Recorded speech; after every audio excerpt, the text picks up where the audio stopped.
কেমন আছেন সবাই? আসসালামু আলাইকুম। আজকে আমি ভাবলাম যে রমজান যেহেতু শেষ হয়ে যাচ্ছে, তাই আশেপাশের কয়েকজন ফ্যামিলিকে ইফতারি দিব, মানে প্রতিবেশীদেরকে আর কি। তো এই তো আমার ইফতারি বানানো হয়ে গেছে। এখন আমি এই যেগুলো টেবিলে নিয়ে এসেছি, এখন আমার ছেলে এগুলো সার্ভ করছে। তো এখানে কলা, তারপর আঙুর, শসা, এই যে বিভিন্ন ধরনের ফল টল দিয়ে এই যে এগুলি আমি রেডি করে নিয়েছিলাম। তো এগুলি এখন আমার ছেলে সার্ভ করে নিয়েছে। আসলে ইফতারি তো সবার ঘরেই বানানো হয়, তবে এরকম করলে মানে রমজানের মধ্যে এটা একটা সৌন্দর্য। তো এটা যারা করেন তারাই বুঝতে পারবেন। প্রতিবেশীদেরকে খুশি করা এটা কিন্তু ইসলামের মধ্যেও আছে। তো দেখুন, এই তো একটি একটি করে সবগুলো ইফতারি আমার ছেলে সার্ভ করে নিয়েছে। বেগুনি, আলুর চপ, ডিম চপ, সবজি চপ, তারপর খেজুর, শসা, এই যে কমলা, এরপর আপেল, আঙুর, তারপর পেঁয়াজু।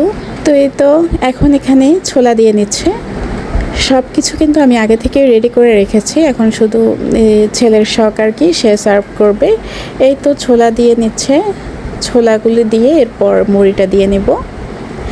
তো ও যেহেতু দিয়েছে সবগুলো আইটেম, আমি একটু ওকে হেল্প করে নিয়েছি, মানে এগুলো একটু গুছিয়ে দিচ্ছি। তো এখন মুড়িটা দিয়ে নিচ্ছি এই যে এক পাশ দিয়ে।